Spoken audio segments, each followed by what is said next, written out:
Angel, you're looking lonely tonight. Sorry. What's up, everybody? All right, let me try to calm this down. All right, I grew up in northern Indiana, and I went to college there as well. And when I was in college, I had the unfortunate experience of 2 separate times dating 2 girls who lived back home who were still in high school. And luckily for me, it wasn't too bad because school was only about 3 hours away, so it was far enough away I could, get away from my parents. But if I needed to go back home and hang out with my girl and make out with her, I could just drive home for the day, and it wasn't a terribly long drive.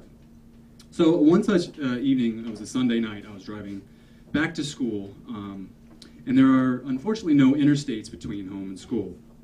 There are 2 separate roads that connected it about halfway, one of which was the county road, which was just 2 lanes either direction, and the other one was a 4-lane divided highway that was a state route, but it was 55 miles an hour and had a median just like any other highway or toll road, but it was 55 miles an hour. So you could feel like you were going 70 miles an hour and think you were on the turnpike, but you weren't. And it was spaced out with far stretches without stoplights, but occasionally if you went through a small town, there was a light. So I was driving back to school this late that Sunday night, and I was going a little fast, and I was following another car who I knew from the Indiana license plate was going to the county that I was going to. Indiana plates at the time actually were coded. If you knew the number of your county, you could know where other cars were issued their plates from, so you could know where they were from, which was great. When I moved to Philadelphia, I ended up right behind a car on the Roosevelt Boulevard who was from the county I lived in, which was a little freaky. But, so I was following a car that I knew was going to the county where my school was, and like my lead-footed brother always told me, if you're going to speed, go in a pack and don't be the leader. So I was following him the entire way. I have no idea who it was, but I was traveling for quite a distance behind this car. And then all of a sudden I saw these blue-red flashing lights behind me.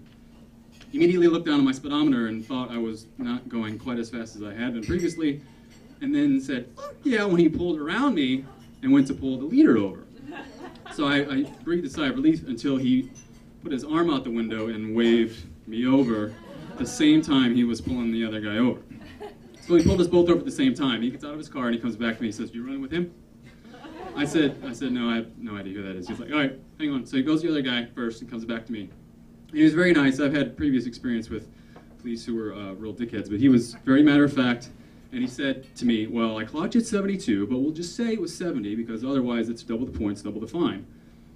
I'm like, okay. Why he wouldn't want more money from me, I'm not sure, but that was fine with me. So that was it, and I was on my way, and I went back home, or I went back to school. 2 weeks later, exactly, was our fall break. So I went home again because I was still dating this high school girl. And you should also know that my car did not have a functional radio at the time. So on occasion, I would actually wear headphones while I was driving, which is very illegal, I know. I found that out later when I got a ticket for that. But on my return trip back to school again the second time, 2 weeks later, on a Tuesday night, because we had a 4-day weekend, I had reserved my batteries for the last half of the trip because I was low on battery power. And literally about a mile past the spot where I had got my previous ticket, there's a mandatory 4-way stop, which you can sort of visualize in your mind. A 4-lane divided highway that stops bright flashing lights at a 4-way stop, and then everybody going my direction has a mandatory exit that curves around. You go up an overpass and then curve down around into the following road. So everybody has to go that direction. At the stop is where I put my headphones on, and I was listening to the Beastie Boys' Ill Communication. And that's when I stopped paying attention to how fast I was going, because I swear to God, I was barely going 55 the rest of the way. And I got about a mile up towards the overpass when I got pulled over again. A mile and a half away from where I got my previous ticket 2 weeks ago.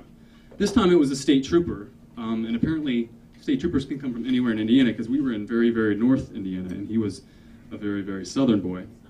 And he came up to me and he said, I stuffed the headphones under my seat before he got to me.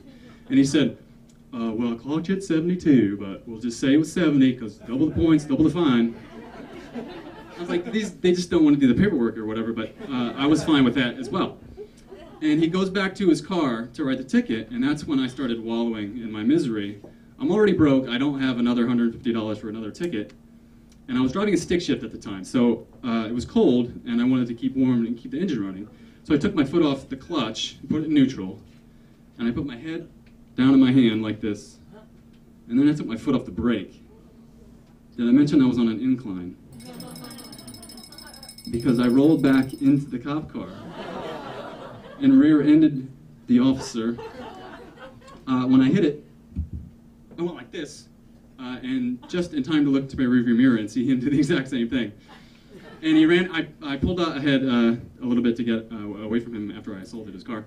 And he came running out of his car, and I swear to God, he says, "What's going on, Chief?" I'm like, "Oh, I'm so sorry. I put off brake neutral. Sorry, I don't know." And he could tell I didn't, have any malicious intent. And he said, "Well, put it in park or something." I'm like, "Okay, sorry." And then he was on his way, and I was done. And then 2 weeks later, the girlfriend that I was going home to see dumped me, and that's the end of my story.